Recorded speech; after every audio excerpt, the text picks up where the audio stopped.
This is the space in the body through which life descends into the fetus. So this is the Brahmarandhra. If dimensions beyond the physical become a constantly active process, some of you might have felt this in your Shambhavi. You got an antenna on your head, which is giving you a certain perspective of life.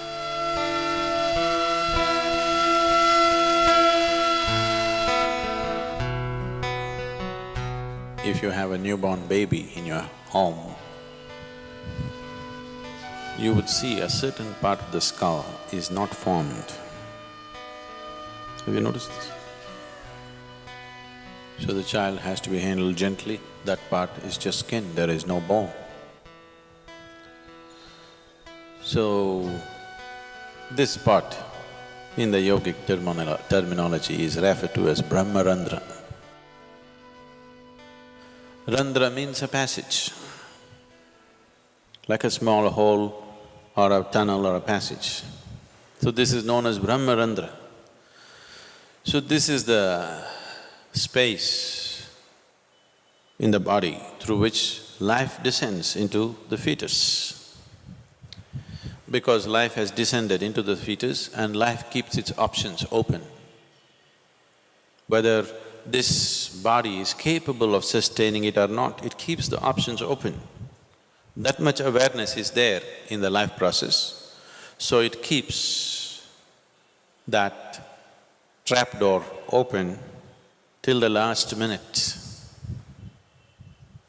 It wants to keep it open just in case it finds the body unsuitable for its existence, it will leave.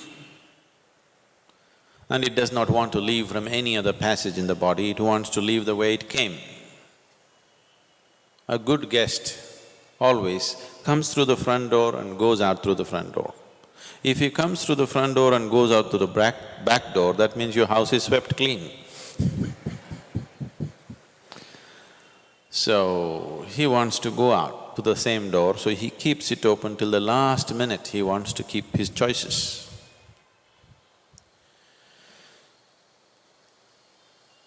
There are any number of… probably if there are doctors or obstetricians, you would know, there are any number of cases where by all medical parameters, the fetus is healthy, everything is fine, but for some reason, a stillbirth happens, simply because the life within is still choosing.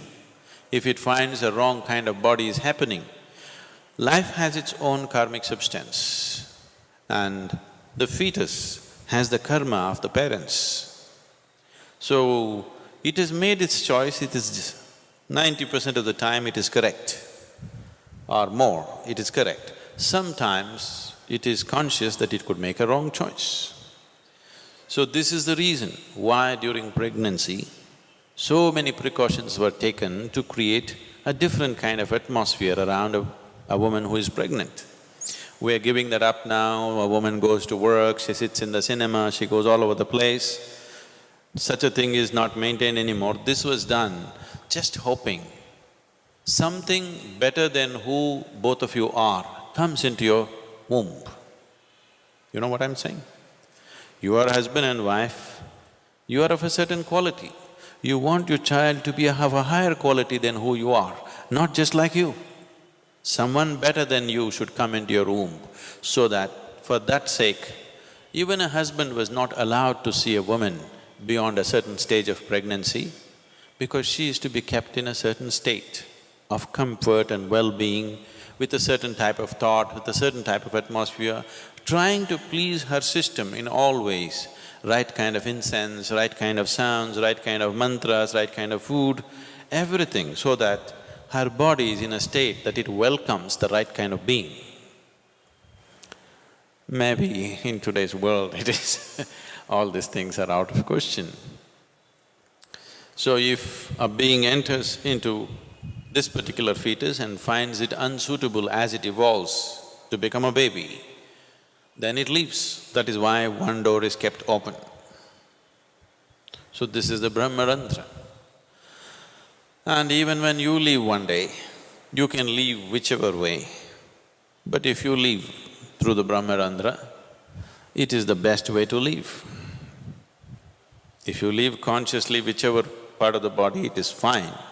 But if you can leave from there, it is the best way to live. So because there is lot of talk about this, there are books which have been written about it, one thing is there's a huge possibility that individual people may start imagining things on top of their head or between their forehead, they keep imagining many things. Because you need to understand this, wherever you focus your mind, there will be some twitching. If you want, right now you experiment, hold your little finger like this and focus at the tip of this little finger, you will see within a minute's time there will be twitching. Any part of the body, if you focus your mind, some twitching you will notice. So that is not to be mistaken as some other great process happening within you. Or of course, there are physiological twitches and twists happening here and there. Once in a while it happens to you, you're sleeping, some part of the body, little bit of twitch and this and that. Especially if you're very nervous, it could happen to you quite often. If you're at ease, it may not happen. If you're in a little bit of tension or stress, it could happen to you in different parts. So that is not to be mistaken either. I don't know if I should say this, because if I say this, you may start imagining all kinds of things.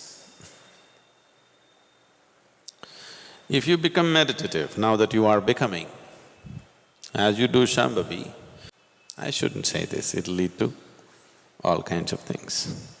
Because people have a very wild imagination. I always avoid telling them anything which is not in their experience because they will start imagining all kinds of things. Anyway, if you don't do this to yourself, it's not necessary. If I hold my hand above my Brahmarandhra, even up to 4 feet above, if you hold it, you will see a clear feeling in your hand, which is always in the form of something like an 8. This will be always happening if you keep your energies in a certain way. This can happen to every human being, but it is happening within. It doesn't extend itself beyond, because the final 2 chakras out of the 114 chakras that are there in the system, 2 chakras are outside the body. If dimensions beyond the physical become a constantly active process, some of you might have felt this in your Shambhavi, for a few moments, you feel something beyond yourself has become active. So if a dimension beyond your physicality becomes a continuously active process within you, then after some time, these 2 chakras which are dormant and outside the body become active. If they become active, there is you got an antenna on your head. You seen a police antenna? You got an antenna on your head, which is giving you a certain perspective of life.